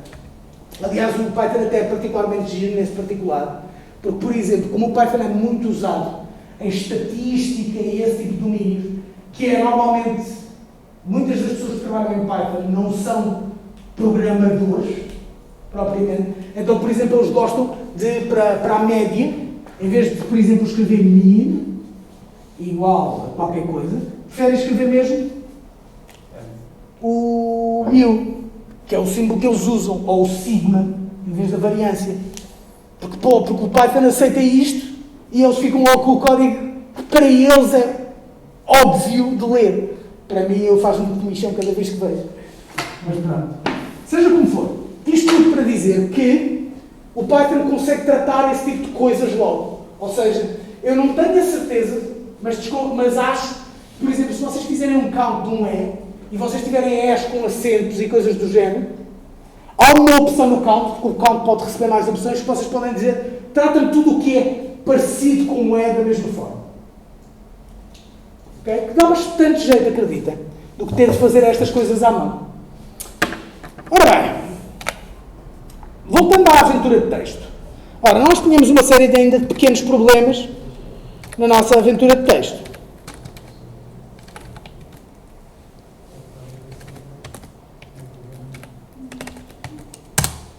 Por exemplo, problema número 1. Se eu carregar no Enter, ele aparece aqui, I don't understand, what now? Só para eu carregar no Enter. Isto não tem piada nenhuma. O que fazia sentido era tipo eu carregar no Enter e ele não dizer nada. Tu estás a carregar no Enter, tudo bem. Outra coisa é, se eu escrever North em maiúsculas, ele também não sabe. Porquê? Porque ele está, o comando para ele é North em minúscula. Portanto, é confuso para um utilizador mudar, se escrever de uma maneira ou de outra, ter resultados diferentes. Finalmente, mesmo que eu escreva North bem, mas por exemplo ponha uns espaços antes, ele também trata e dá o erro. Porquê? Espaço, espaço, espaço, North é diferente de North. Para ele é muito literal. Portanto, vamos tentar tratar estas coisas todas. Como é que o fazemos?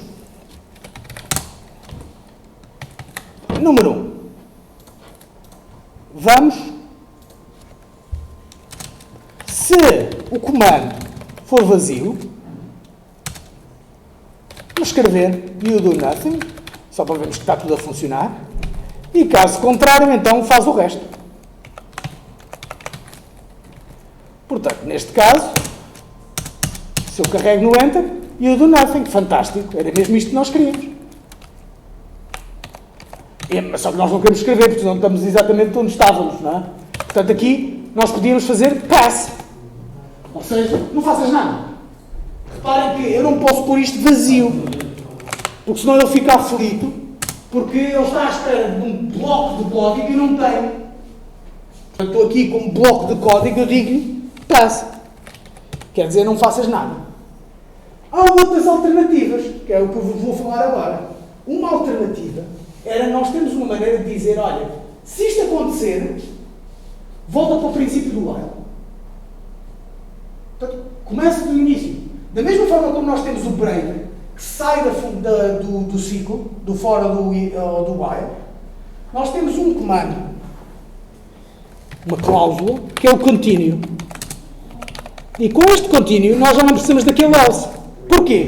Porque ele chega aqui, se o comando for vazio, continue. Quando ele chega a este continue, ele salta automaticamente para aqui, verifica outra vez a condição, etc. Logo. Portanto, ele não chega a executar este código. O que fica muito mais arrumado. Ok?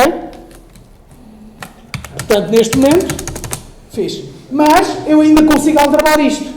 Ou seja, se eu carregar no espaço e enter, ele volta a dar erro. Porquê? Espaços não é uma string vazia. Portanto, nós temos de arranjar uma maneira de tirar estes espaços.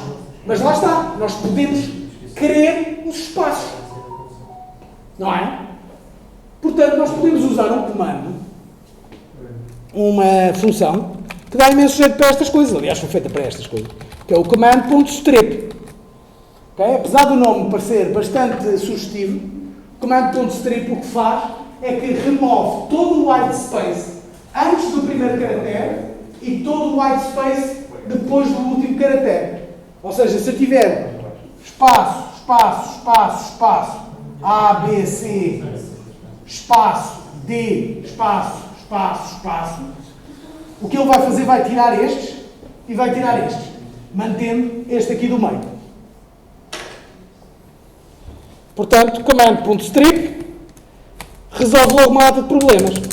Eu posso carregar aqui nos espaços todos, não há problema, e posso pôr espaço 9, espaço, e continuar a funcionar perfeitamente. Porque ele removeu os primeiros espaços e os últimos. Agora, só falta resolver o problema de ele não perceber quando um gajo grita com ele. E para isso, vamos ter de colocar tudo em letra minúscula. Por exemplo, portanto, command igual command lower. Ou seja, isto internamente faz com que aquilo que for escrito fique em minúsculas. Reparem, se eu puser 9, funciona, e eu move 9. Se eu puser, por exemplo, ok, com uma mistura de minúsculas e maiúsculas, o que ele me vai dizer que não compreende é as minúsculas. Porque ele trata tudo como minúsculas. Ok? E pronto, esta é uma maneira simples de fazer algum processamento de texto. Ok? Para finalizar, porque é que eu vos estou a explicar isto tudo? Porque, pronto, isto é tudo aquilo que foi explicado até aqui. Temos o exercício final, mas como já estamos em cima da hora, vamos ficar por aqui, isto fica de trabalho de casa. Para variar, vejam se fazem este. Vocês precisam de praticar, porque senão vão estar enrolados quando chegar ao último trabalho de casa, eu nem sabia que havia, porque foi a aula, foi mesmo. Se podes voltar um comando no. Hã? Podes voltar aqui no código do evento? Desculpa? Podes voltar no código do evento? Qual código? E depois que eu não bater, que eu voltei uma aula, eu estava preso em casa. Só o exercício está no Moodle, certo? Vai estar, sim. Estás a falar deste código? É, sim. Mas isto vai... Eu depois ponho isto tudo no GitHub. Ah, ok. Da cadeira. No final da aula faço o push da última versão. Portanto, o exercício é o mesmo que da última aula. Vamos calcular o produto interno, só que, em vez de receber os vetores como número, Eu não tive na aula. pronto, em vez de ser um dot product com um x, um y, um x e um y, 4 parâmetros, aqui recebemos 2 parâmetros em formato string. Okay? E é preciso processar isto, extrair o que é o x, extrair o que é o y e calcular o produto interno disto. Verificando, obviamente, se temos erros. Ou seja, se é de facto um número, etc, etc, etc. Pronto. Para isto vão ter basicamente de usar o split, vão ter de usar o replace. Isso é, por exemplo, a usar alguma coisa que foi feita na aula de vetores? É que eu não tive na aula de vetores. A única coisa que precisas saber é que vai ser algum produto interno.